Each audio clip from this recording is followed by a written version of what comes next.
नेता सलिल बिश्नोई से हमारी संवाददाता अक्षया पाठक ने खास बातचीत की। क्या कुछ उन्होंने कहा, आइए आपको सुनाते हैं। और इस समय मौजूद है सीसामऊ की विधानसभा क्षेत्र में, जहां पर बीजेपी के कद्दावर नेता अपनी चुनावी ताल ठोक रहे हैं। और हम बात करेंगे यहां के कद्दावर नेता सलिल बिश्नोई जी से, जो यहां पर एमएलसी भी हैं और साथ ही बीजेपी के प्रत्याशी भी हैं। सलिल जी, पहले तो आपका बहुत बहुत स्वागत है। आपसे सीधा सवाल पूछना चाहूंगी कि अगर जनता इस बार आपको चुनती है तो उनकी ऐसी कौन सी मांगे हैं, वादे हैं जो अब तक पूरे नहीं हुए थे और आप उतरते ही पूरे करेंगे? देखिए, सीसामऊ क्षेत्र पिछले 25 सालों से लगातार उपेक्षित रहा। यहाँ 25 सालों से एक ही परिवार का कब्जा रहा और उन्होंने जानबूझकर कुछ क्षेत्र ऐसा है सीसामऊ का जिसका विकास नहीं हुआ। सीसामऊ में 25 सालों में कोई भी ऐसा विकास कार्य नहीं हुआ जिसे उल्लेखनीय कहा जाए। सीसामऊ में सीवर का बहता पानी गलियों में मिल जाएगा। सीसामऊ में पीने के लिए जो पानी आता है वो स्वच्छ नहीं होता है और यहाँ की सड़कें टूटी फूटी हैं।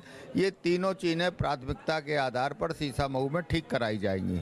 सलिल जी, हमेशा ये सपा का गढ़ रहा है, 25 साल हो गए हैं। इस बार बीजेपी ने आपको ये अजय किला भेदने की बड़ी जिम्मेदारी दी है। किस तरीके से आप ये जिम्मेदारी निभाएंगे? देखिए, ये जनता का साथ है। जनता अपनी गलतियों को महसूस कर रही है कि जो पिछले 25 सालों में उसने गलती की है अब उसको दोहराना नहीं चाहती है। सीसामऊ क्षेत्र की जनता डबल इंजन की सरकार के साथ चलना चाह रही है और डबल इंजन की सरकार से ही विकास संभव है।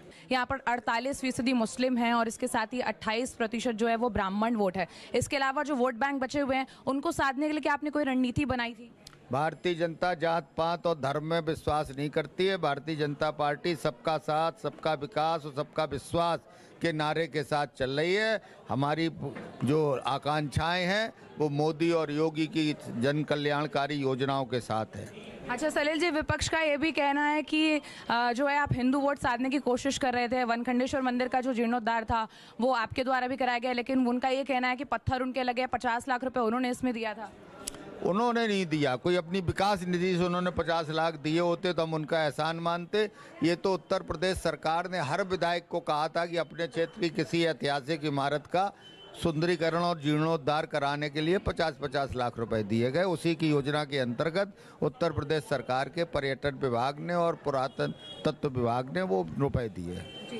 सलिल जी, आपसे एक और सवाल जानना चाहूंगी, क्योंकि जनता आपको चुनती है, जनता आपके सर पर ताज पहनाती है। इस बार एक प्रत्याशी, नाम नहीं लूंगी उनका, उन्होंने ये कहा है कि अगर जनता इस बार उनको चुनती है तो विधायक निधि जनता को सौंपेंगे। इस पर आप क्या कहेंगे?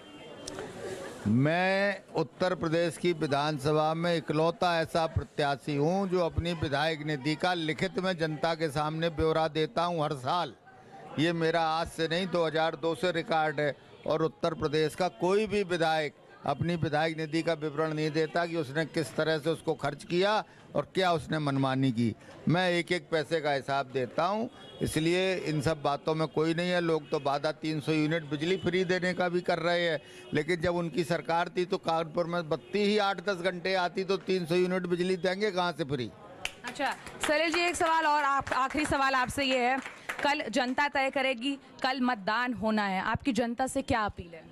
जनता से ये अपील है कि जो 25 साल से वो उपेक्षित पड़ा हुआ है सीसामऊ क्षेत्र, उसके विकास के लिए डबल इंजन की सरकार के साथ जुड़िए, मोदी योगी के साथ चलिए और आगे बढ़िए, सीसामऊ के प्रगति और विकास के द्वार खोलिए। जी, तो हम यहाँ बात कर रहे थे सीसामऊ विधानसभा के बीजेपी प्रत्याशी सलिल बिश्नोई जी से। कल 20 फरवरी को मतदान है, अपने मतदान का प्रयोग जरूर करें। मैं कैमरा पर्सन सिद्धार्थ के साथ के न्यूज इंडिया के लिए अक्षया पाठक।